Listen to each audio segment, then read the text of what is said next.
देबे के बा पैसा तो दो तहनी दूर से। अच्छा तहे भौजी के का नाम बनू कि देवे के बा पैसा तो द तनी दूर से। ए भौजी दूर से आके कहीं निहुरा के दो चार चोट मार दिनू तो सामानवा सरवा फाट के अचार हो जाई। तो का हाल बा भाई लोग, ठीक बानू?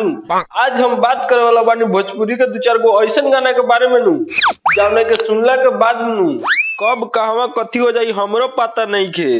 भाई लोग वीडियो में शुरू से लास्ट तक ले बनल रहिए लोग, काहे कि आज के वीडियो नू कुछ ज्यादा ही चिल्हरन होखे वाला बा। तो भाई लोग शुरू कर जाओ आज के वीडियो। देबे के बा पैसा तो दो तहनी दूर से। अच्छा तहे भौजी के का नाम बनू कि देवे के बा पैसा तो द तनी दूर से। ए भौजी दूर से आके कहीं निहुरा के दो चार चोट मार दिनू तो सामानवा सरवा फाट के अचार हो जाई।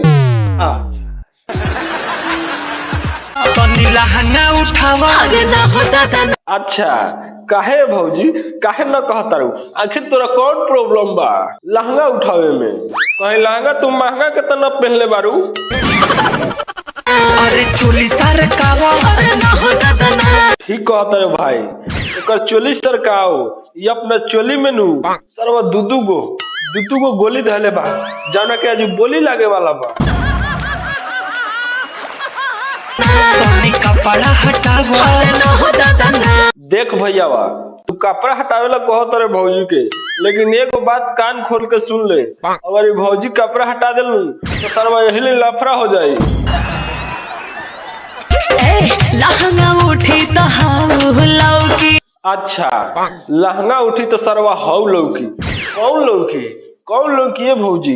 हमरा लगा तनू कि लहंगा उठी तो तोरा लहंगा के भीतर के मैंगो के अचार तो न लौकी। लेकिन एगो बात जान लो भौजी, जब तोहरा अचार लौकी नू तो तू बिल्कुल टेंशन मत ला, काहे कि हमनी में नू कुट कुट के इंसानियत भरल बा। अचार के विचार से फाट के खाइम जा। चोली खुली तो हाई हा। अच्छा चोली खुली तो हई हो, ई कथी ह? हमरा लगा तनू कि तोहर दोनों बम गोला हा, लेकिन एगो बात जान लो भौजी, जब तोहर दोनों बम गोला लौकी नू तो हमनी बहुत भोला बानी जा। एकरा के नू पूरा पर छितार के खाए। देखी के सभे पागल होई।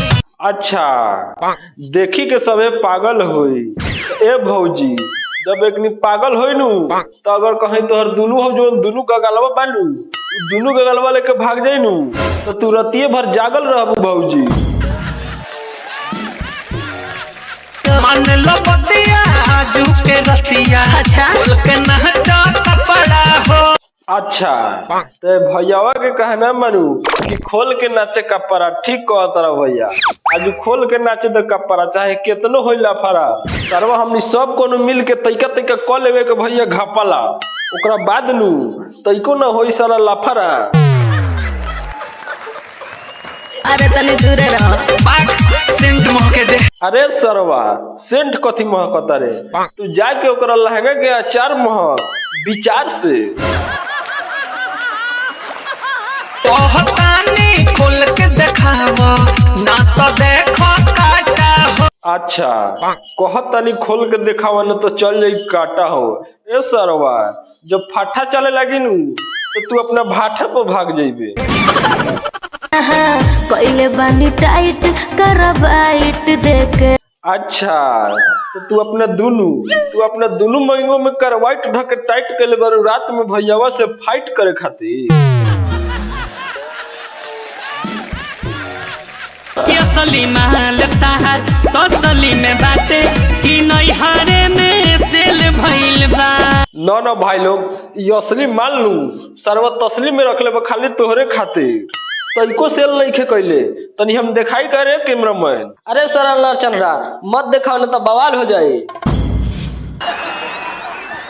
सब जाना तानी ताहर नहीं हर के पोल हो। अरे साला चल रहा, जब तू एकर नैहर के पोल जानते नू तो एकरा से तू बियाहे करते।